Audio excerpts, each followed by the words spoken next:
हमारे साथ world bank के vice president south Asian region मौजूद हैं मार्टिन राइजर और mister Martin now let's talk about Pakistan's debt problem. Recently Pakistan's caretaker finance minister also publicly acknowledged that Pakistan's the current debt is really unsustainable. Do you think that this is time that Pakistan should immediately go for debt restructuring, both for external and domestic public debt? I think we need to look at debt restructuring as in the context of the underlying fiscal position and fiscal reform efforts. We published in our October South Asia development update, we published an analysis of past debt restructurings, external debt restructurings, and we asked the question, when are they successful? And we define success as the ability to reduce the debt to GDP ratio and the debt servicing costs on a sustainable basis. And it turns out that not all of debt restructurings were successful. In fact, more than a third of them failed to achieve either of those objectives. So what were the conditions that made it work?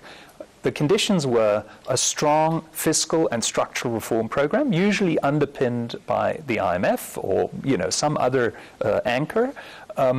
And the second was a period of strong economic growth. It also helps if the world economy grows rapidly and if world interest rates are low. Under those conditions, debt restructuring efforts have been successful. I think, therefore, if Pakistan were to consider anything in that direction, it would want to make sure that it has dealt with the issues that it has under control, namely it had a credible fiscal stabilization program and it had a growth policy. And if you have those two conditions, then you can approach your creditors and see whether they would agree to a reprofiling that gives you a bit more space and gives them more upside because it reduces the risks down the road. But I think you want to do that very carefully. I think these things need to be really carefully considered because there are big risks, downside risks, to doing it in a poorly executed or designed manner. So thinking of this as a solution again strikes me as just looking at one side of the problem.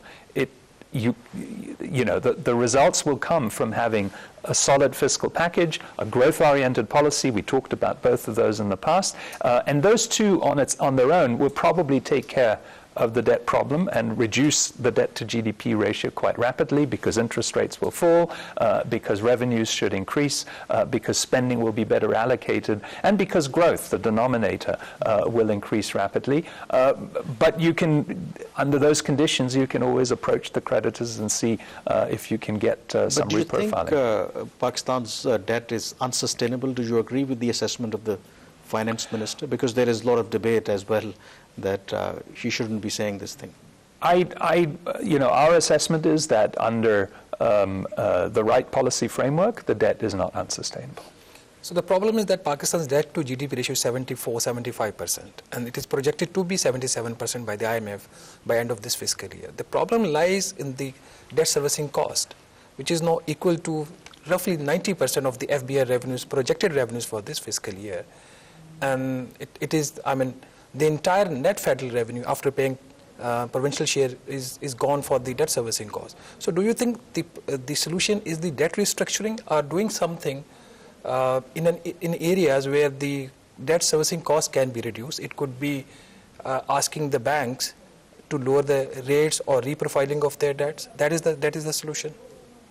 Again, you need to be, if you reprofile domestic debt, a lot of the banks will have negative equity. So then you need to think about how you're going to recapitalize the banking system. And if you don't do that, there may be crisis of confidence. You may have a financial crisis on top of a fiscal crisis. That's the last thing that you want. So I think you need to be very careful. At the end of the day, the high debt servicing costs are a reflection of the lack of fiscal policy credibility that the government has. Conversely, if you take measures to deal with the underlying primary deficit, so you move consistently to a primary surplus, that gives you a fiscal anchor on the back of which you can have a more stability-oriented monetary policy, inflation can come down, and policy rates can decline in the same manner. So I think there's a fairly traditional fiscal route to reducing debt servicing costs. By establishing credibility with the market. If you wanted to do it through a reprofiling of point, almost 40%. That's right. People feel that, or do you take the blame? Some people feel that World Bank and IMF policies are also responsible for the, increase in the poverty in Pakistan over the years. I think that I don't think I agree with that. I think the main reason why poverty has been going up is that growth has been negative. I mean, it's very hard to reduce poverty when you don't grow. Of course, our efforts have been in the context of very low growth to make sure that the limited resources the government has are better targeted. And I do think we've had some significant progress and success in that regard. The conditional cash transfer program has made a huge difference in making sure that children can continue to attend schools, that health services are provided, and have given good income support to the poorest segments of the population. And likewise, in the case of energy, as we already discussed, the distribution of subsidies has moved from 2/3 of the subsidies benefiting the top 60% to 80% or 90% of the subsidies benefiting the the bottom 60% today. So a major shift that is really making a big difference in alleviating the impact that the economic crisis is having on poverty. But again, as I said at the beginning, hard to avoid an increase in poverty when your economy is in recession. So, Mr. Martin, since 1988, Pakistan has been effectively under the IMF program. We have been actively engaged with the World Bank as well as with the Asian Development Bank. And still we have these fiscal imbalances issues.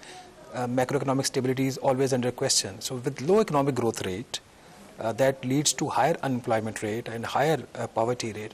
Do you not think that these IFIs have also to take some blame for this low growth and high poverty?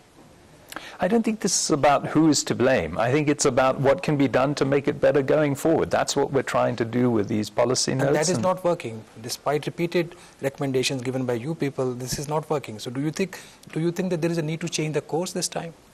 I think there is a need to change the course, yes, absolutely. I mean, I think we need a more coherent, consistent implementation of whatever program you decide to go. And I think there needs to be broader public ownership and stakeholdership in the reforms so that they can be politically sustainable. So this can be done with the IMF or without IMF? I think I would hope that we can be a source of support. Most importantly, I think for the World Bank, because our financing is very small given the size of Pakistan's economy and its needs. We can only ever make a minimal contribution to that. But we do hope that the Pakistani counterparts, not just in the government but more broadly in society, see us as a source of advice, of international experience, and that's really what we can bring to the table. But as you say in English, you can lead the horse to water, but you can't force it to drink, and I think that's